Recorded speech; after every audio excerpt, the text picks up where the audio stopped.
உத்தரவாதம் கொடுக்க முடியாது. நீங்கள் உங்கள் உடம்ப நீங்கள் தான் பாதுகாத்துக்கணும். ஏன்னா இயற்கை நமக்கு எல்லாருமே அறிவை கொடுத்துருக்கு, சுதந்திரத்தை கொடுத்துருக்கு. இது சாப்பிடலாம், இது சாப்பிடக்கூடாதுங்கிற அந்த சுதந்திரம், அந்த அறிவு இயற்கை இறைவன் எல்லாருக்குமே கொடுத்துருக்காரு. ஆனால் நம்ம அதை மிஸ்யூஸ் பண்ணுறதுனால தான் இந்த வியாதி வரும். அந்த சுதந்திரத்தை நம்ம சரியாக பயன்படுத்திக்கல. சரியாக பயன்படுத்தணும்னா இந்த வியாதியும் இல்லை, எந்த வியாதியுமே வராது. சொன்னால் கொஞ்சம் கசக்கும், என்ன பண்ணுறது, உண்மை கசக்க தான் செய்யும். அந்த நாளில் நம்ம இந்த சேக்காய், தலைக்கு போகிற சேக்காய் காய வச்சு அதுக்கு உண்டான பொருள்லாம் காய வச்சு அரைச்சிக்கிட்டு. இப்போ யாரையாவது கேட்டு பாருங்கள், டைம் இல்லைன்னுவாங்க, நேரம் இல்லைன்னுவாங்க. அதான் சொல்கிறேன், வேக வேகமாக போகுது. எல்லா வியாதியும் வேக வேகமாக வந்துடும்.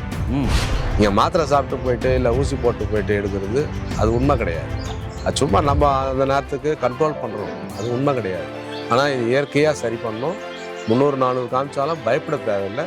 ஒரு 3 மாதம் 6 மாதம் எடுங்க. ஆனால் நான் சொன்ன வாழ்வியல் முறையை ஃபாலோ பண்ணிவிட்டு எடுங்க, 100% நீங்கள் மீண்டும் வெளியே வரணும். இயற்கையை மருந்து சேனலுடைய மேலும் பல பதிவுகளை தெரிந்து கொள்ள இந்த சேனலை சப்ஸ்கிரைப் செய்யவும், பெல் பட்டனை அழுத்தவும். மேலும் மருத்துவரின் ஆலோசனை பெற இந்த வீடியோவில் உள்ள எண்ணிற்கு தொடர்பு கொள்ளவும். இயற்கை மருந்துகளுக்கு வணக்கம். நம்முடைய அருகில் பாரம்பரிய சித்த வைத்திய மதிப்புக்குரிய வேண்டிய செய்யா இருக்காரு. எங்கே பார்த்தாலும் நிறைய பேருக்கு சக்கரை நோய் டைப் 1 டைப் 2 இருக்குது. இதுக்கு மருந்து மாத்திரைகள் நிறைய எடுக்கிறாங்க, இன்சுலின் எடுக்கிறாங்க. சரி, இதுக்கு ஒரு முடிவே இல்லையா அப்படின்னாக்கா ஐயாக்கிட்ட இருக்குது. அது என்ன மருந்து, எப்படியெல்லாம் சாப்பிடணும், சித்த மருத்துவத்தில் வராமல் தடுக்கிறதுக்கு என்ன இருக்குது, வந்த பின்னாடி என்ன மாதிரியான உணவுகள் எடுக்கணும் அப்படின்ற தகவலை இந்த வீடியோவில் தெளிவாக பார்க்க போகிறோம். வாங்க காணொலிக்குள்ளே போகலாம். நண்பர்களே, நிறைய வீடியோ பார்த்தீங்கன்னாக்கா ஒளிப்பதிவு செஞ்சுட்டு வரோம். நிறைய மூலிகைகளை பற்றி, நிறைய மருந்துகளை பற்றி, நிறைய நோய்களுக்கான தீர்வுகளை பற்றி நம்ம நிறைய காணொலியில் சேனலில் பார்த்துட்டு வரோம். நிறைய வைத்தியர்களையும் அவங்களுடைய மருந்துகளையும் அவங்களுடைய மூலிகைகளும் பார்த்துட்டு வரோம். இன்றைக்கி ஒரு வைத்தியர் வந்திருக்காரு. ஐயாவுடைய பேர் வெங்கடேஷ் ஐயா. இவர்கிட்ட இன்றைக்கி சக்கரை நோய்க்கு என்ன தீர்வு இருக்குது, சக்கரை நோய்க்கு பார்த்திங்கன்னா பத்தியமே வேணான்றார். பத்தியம் இல்லாத டயட் எதுவுமே இல்லாமல் இருக்கக்கூடிய ஒரு மருந்தை கண்டுபிடிச்சிருக்கிறாரு. அதை பற்றி தான் தெளிவாக இந்த வீடியோவில் பார்க்க போகிறோம். ஐயா வணக்கம். ஐயா வணக்கம். ஐயா ஐயா, சக்கரை நோய்க்கு டயட் இல்லாமல் ஒரு மருந்து கண்டுபிடிச்சிருக்கீங்க. டயட்டே தேவையில்லை இந்த மருந்து எடுக்கும்போது, நீங்கள் அது என்ன மருந்து, எப்படி சாப்பிடணும்?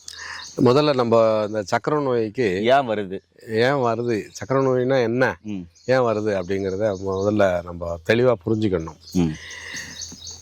நம்ம அந்த நாள்லலாம் சக்கரை நோய் இல்லை, ஆல்மோஸ்ட் இல்லை. ஏதோ ஒரு 5% 10% தான் இருந்தது. காலப்போக்கில் அதிகமாக பார்த்தீங்கன்னா இப்போது உலக அளவில் இந்தியாவில் எண்ணிக்கை ரொம்ப கூடியிருக்கு. காரணம் என்ன அப்படின்னா வாழ்வியல் முறை தான். அப்போது நம்ம ஆழ்ந்து சிந்திச்சோம்னா லைஃப் ஸ்டைல் எப்படி மாறிச்சு, ஏன் சக்கரை நோய் வந்ததுங்கிறது காரணம் ஈஸியாக புரியும். அதை யாரும் ஏற்றுக்க தயாராக இல்லை.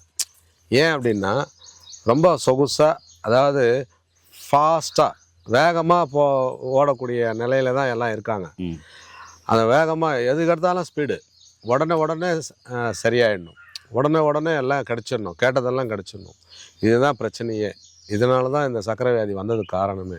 அது என்ன அப்படின்னா, அந்த நாளில் நம்ம இந்த சேக்காய், தலைக்கு போகிற சேக்காய் காய வச்சு அதுக்கு உண்டான பொருள்லாம் காய வச்சு அரைச்சிக்கிட்டு வந்தோம். இப்போ யாரையாவது கேட்டு பாருங்கள், டைம் இல்லைன்னுவாங்க, நேரம் இல்லைன்னுவாங்க. அதான் சொல்கிறேன், வேக வேகமாக போகுது. எல்லா வியாதியும் வேக வேகமாக வந்துடும். ஆமாம். அப்போது தலைக்கு போடுற ஷாம்பூலேருந்து, உடம்புக்கு போடுற குளியல் சோப்புலேருந்து, பல்லு தேய்க்கிற டூத் பேஸ்ட்லேருந்து எல்லாமே கெமிக்கல். சாப்பிட்ற சாப்பாடு பூச்சி மருந்து எல்லாமே கெமிக்கல். அப்போ எல்லா வேதிப்பொருளும் உள்ளே போச்சுன்னா இந்த செல்களுடைய அறிவுத்தன்மை கெட்டு போகுது. நம்ம உடம்புல இருக்கிற ஒவ்வொரு செல்லுடைய அறிவுத்தன்மை கெட்டு போகிறதுனால அது இன்சுலினோடவே வந்தாலும், குளுக்கோஸ் இன்சுலினோடவே வந்தாலும், அதாவது விசா இருக்குது, டிக்கெட் இருக்குது, பாஸ்போர்ட் இருக்குது, ரெண்டுமே இருக்குது, இருந்தாலும் அந்த செல்லு அக்செப்ட் பண்ணாது. ஏன்னா அதோட அறிவுத்தன்மை கெட்டு போச்சு, புத்தி பேதலிச்சு போச்சு.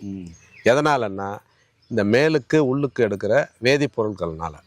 அப்போது அடிப்படையில் சக்கரை நோய் சரி ஆகுமான்னு கேட்டால் இந்த விஷயங்கள் எல்லாம் நம்ம சொன்ன இந்த வாழ்வியல் முறையெல்லாம் ஸ்ட்ரிக்டாக ஃபாலோ பண்ணாமல் ஒரு காலமும் சக்கரை வியாதி சரி ஆகாது. கட்டுப்படுத்தலாமே கண்டி சரியாகாது. சரியாகணும்னா அவங்க கையில் தான் இருக்குது. டூத் பேஸ்ட்டை விடணும், பிராய்லர் சிக்கனை விடணும், ஏதாவது பூச்சி மருந்து கெமிக்கல் எதெல்லாம், சாஃப்ட் ட்ரிங்க்ஸு, கம்பெனி ஐட்டம் குடிக்கிறாங்க, ஷாம்பு, சோப்பு, எதெல்லாம் பாலித்தீன் கவரில் சூடான பொருள் சாப்பிட்றது, அப்போ எதெல்லாம் உடம்புக்கு ஒத்துக்காதுன்னு எல்லாருக்குமே நல்லா தெரியும். ஆனால் தெரிஞ்சிருந்தும் நம்ம என்ன பண்ணுறோம்னா தப்பு திருப்பி பண்ணிக்கிட்டு தான் இருக்கோம். அப்போ திரும்ப அது வந்துக்கிட்டு தான் இருக்கும். ஒரு காலமும் நோய் சரியாகாது. நம்ம சும்மா வந்து இது சரி பண்ணிட்டோம் அது திரும்ப வராது அப்படின்லாம் கொடுக்க முடியாது, உத்தரவாதம் கொடுக்க முடியாது. நீங்கள் உங்கள் உடம்ப நீங்கள் தான் பாதுகாத்துக்கணும். ஏன்னா இயற்கை நமக்கு எல்லாருக்குமே அறிவை கொடுத்துருக்கு, சுதந்திரத்தை கொடுத்துருக்கு. இது சாப்பிடலாம் இது சாப்பிடக்கூடாதுங்கிற அந்த சுதந்திரம், அந்த அறிவு இயற்கை இறைவன் எல்லாருக்குமே கொடுத்துருக்காரு. ஆனால் நம்ம அதை மிஸ்யூஸ் பண்ணுறதுனால தான் இந்த வியாதி வருது. அந்த சுதந்திரத்தை நம்ம வந்து சரியாக பயன்படுத்திக்கல. சரியாக பயன்படுத்தணும்னா இந்த வியாதியும் இல்லை, எந்த வியாதியுமே வராது. சொன்னால் கொஞ்சம் கசக்கும், என்ன பண்ணுறது, உண்மை கசக்க தான் செய்யும். சரிங்க. இப்போ வந்துருச்சு சக்கரை நோய்க்காக இன்சுலின் போட்டுக்கிறாங்க, மருந்து மாத்திரை எடுத்துக்கிறாங்க அப்படி. ஆமாம். நீங்கள் என்ன மாதிரியான மருந்துகள் கொடுக்குறீங்க? நம்ம நிறைய பேர் கேட்டுக்கிட்டதுனால இந்த பத்தியம் இல்லாத இந்த சூரணத்தையும் இந்த குடிநீரையும் அறிமுகப்படுத்தியிருக்கோம். பத்தியம் இல்லைன்னு சொல்கிறத விட நீங்கள் ஓகே, நீங்கள் தான் டெக்னிக் சொல்லிட்டேன், உங்களுக்கு எதை சாப்பிடணும் சாப்பிடக்கூடாதுன்னு சுதந்திரம் கொடுத்துருக்கு இயற்கை. அதை உங்கள் உடம்புக்கு வேதிப்பொருள் இல்லாத உணவு வகைகளை எடுத்துக்கிட்டு மேலுக்கு அதே மாதிரி வேதிப்பொருள் இல்லாத இயற்கையான சேகா போட்டு குளிக்கிறது, குளியல் பொடி போட்டு குளிக்கிறது, தந்தச்சூரணம் அல்லது இயற்கையாக வேப்பங்குச்சி வேலங்குச்சி நிறைய இருக்குது. மொத்தத்தில் டூத் பேஸ்ட்டை அவாய்ட் பண்ணுங்க. வேறு எந்த முறையில்னாலும் நீங்கள் பல்ல வளர்க்குங்க. வேதிப்பொருள் எதுவும் உள்ளுக்கு போகாத அளவுக்கு ஃபாலோ பண்ணிவிட்டு இயற்கையான முறையில், நான் ஒன்றும் புதுசாக சொல்லலை, இல்லாததை செய்ய சொல்லலை. ஏற்கனவே நம்ம பல காலமாக அப்படி தான் இருந்தோம், மறந்ததை ஞாபகப்படுத்துகிறோம், நினைவுபடுத்துகிறோம். அதை ஃபாலோ பண்ணிவிட்டு பத்தியம் இல்லாமல் இதை எடுத்துக்கிட்டு வந்தீங்கன்னா ஒரு 3 மாதத்துலேருந்து 6 மாதம் இயற்கையாக சரியாகும். ஆரம்பத்தில் உங்களுக்கு 300-400 கூட காமிக்கும், அதுதான் நிஜம். நீங்கள் வந்து மாத்திரையை போட்டுக்கிட்டு இன்சுலின் போட்டுக்கிட்டு போய் செக் பண்ணிங்கன்னா இதை அதில் கழிச்சிட்டு மீதி இருக்கிறது தான் டிஸ்பிளே காமிக்கும் உங்களுக்கு. அது வந்து ஃபேக்கு, உண்மை கிடையாது. அதாவது உண்மையான டிஸ்பிளேன்னா எப்படி இருக்கணும்னா, கருவி நீங்கள் இன்சுலின் எடுக்கிறதுக்கு முன்னாடி எவ்வளோ சர்க்கரை குளுக்கோஸ் எவ்வளோ இருக்குது அந்த குளுக்கோஸையும் காமிக்கணும், இன்சுலின் அளவையும் காமிக்கணும். அப்போ தான் அது நிஜம். ஆனால் இதில் இதை கழிச்சிட்டு மீதி 200 இருக்குது 150 இருக்குதுன்னா அது பொய். உங்கள் உடம்புல 300-400 தான் இருக்கும். ஏன்னா ஒரு 3 நாள் 4 நாள் கேப் விட்டு, யாராக இருந்தாலும் சரி 3 நாள் 4 நாள் எந்த மருந்தும் எடுக்காமல் கேப் விட்டு எடுங்க, அது காமிக்குது பாருங்கள், அதுதான் ஒரிஜினல் வேல்யூ. நீங்கள் மாத்திரை சாப்பிட்டு போயிட்டு இல்லை ஊசி போட்டு போயிட்டு எடுக்கிறது அது உண்மை கிடையாது. அது சும்மா நம்ம அந்த நேரத்துக்கு கண்ட்ரோல் பண்ணுறோம், அது உண்மை கிடையாது. ஆனால் இது இயற்கையாக சரி பண்ணோம். 300-400 காமிச்சாலும் பயப்பட தேவையில்லை. ஒரு 3 மாதத்துலேருந்து 6 மாதம் எடுங்க. ஆனால் நான் சொன்ன வாழ்வியல் முறையை ஃபாலோ பண்ணிவிட்டு எடுங்க, 100% நீங்கள் மீண்டும் வெளியே வரலாம். இப்போ இந்த கஷாயத்தை எப்படி குடிக்கணும்? எப்போ சொல்கிறது தான், 300 ml நீர் 100 ml சுண்டை காய்ச்சணும், 10 கிராம் அளவு போடணும். அதாவது 2 டீஸ்பூன் அந்த பொடியை போட்டு சுண்டை காய்ச்சி வடிகட்டிட்டு காலையில் 50 ml மீதி எடுத்து வச்சுருந்து சாயங்காலம் 50 ml எடுத்துக்கோங்க, சரியாயிடும். இப்போ இது வந்து வெந்நீரில் தான் எடுக்கணும் ஐயா. உணவுக்கு முன்னாடி காலை இரவு 2 வேளை 1 கிராம் அளவு வெந்நீரில் கலக்கி எடுத்துக்கோங்க. இது எவ்வளோ நாளைக்கு எடுக்கணும்னு சொன்னீங்க? அது 3 மாதத்துலேருந்து அதிகபட்சம் ஒரு 6 மாதம் ஐயா எடுத்தால் சரியாக போகும். சரியா ஹெச்பிஎன்ஸ்லாம் நார்மலாக. ஆமாம் ஐயா. ஆனால் வாழ்வியல் நம்ம சொன்ன அந்த வாழ்வியல் முறை ஃபர்தராக வேதிப்பொருட்கள்லாம் மேலுக்கு உள்ளுக்கு எடுக்காத அளவுக்கு இருந்தீங்கன்னா தான் பர்மனெண்ட்டாக லைஃப் டைம் நீங்கள் எந்த மெடிசன் இல்லாமல் வாழ முடியும், எந்த மருந்து மாத்திரம் இல்லாமல் வாழ முடியும். டென்ஷன் இல்லாமல் இருங்க. 100% சரியாகும் ஐயா.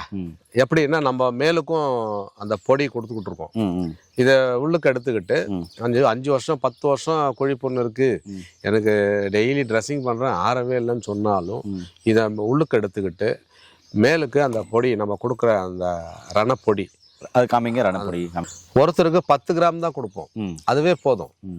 நம்ம அதில் வழிமுறைகள்லாம் சொல்லியிருப்போம் எப்படி இதை அந்த கட்டு போடணுன்ட்டு. இதை பண்ணிட்டு வந்தாங்கன்னா ஒரு 45லேருந்து 60 நாள், எத்தனை வருஷம் சக்கரை புண்ணாக இருந்தாலும் பரிபூரணமாக குணமாகும். ஏன்னா உள்ளுக்கும் எடுக்கணும் மேலுக்கும் எடுத்தால் இன்னும் நல்ல குயிக்காக ரிசல்ட் கிடைக்கும். இல்லை நான் ஆங்கில மருந்து எடுத்துக்கிட்டது இது எடுக்கலாமான்னு கேட்டால் எடுக்கலாம், கொஞ்சம் டிலே ஆகும், மேலே ஆறிடும், ஆனால் உள்ளே அப்படியே இருக்கும். அதனால தான் ரெண்டுமே ஆங்கில மருந்து எடுத்துக்குங்க, ஒரு நாள் விட்டு ஒரு நாள் எடுத்துக்கிட்டு கூட இதை எடுத்துக்கிட்டு மேலுக்கு இந்த பொடி போட்டுக்குங்க, நல்லாயிடும். ஆமாம். என்ன இருக்குல்லே உங்களுக்கு சக்கரை நோய் இருக்கா? பல வருஷங்கள் இருக்கா? நிறைய இடத்துல மருந்து மாத்திரை சாப்பிட்ருக்கீங்களா, பெருசாக ரிசல்ட் வரலன்றீங்களா? இந்த மருந்துகள் அற்புதமாக வேலை செய்யுது. ஏன்னா பிஃபோர் ஆஃப்டர் ரிப்போர்ட் நிறைய வீடியோக்கள் போட்டிருக்கோம், நிறைய டெஸ்டிமோனி வீடியோவும் போட்டிருக்கேன். கண்டிப்பாக பாருங்கள். சக்கரை நோய் உள்ள எல்லாருக்குமே இந்த வீடியோவை ஷேர் பண்ணுங்கள். மீண்டும் இன்னொரு அருமையான பதிவில் சந்திக்கலாம். நன்றி, வணக்கம். வணக்கம். வணக்கங்க.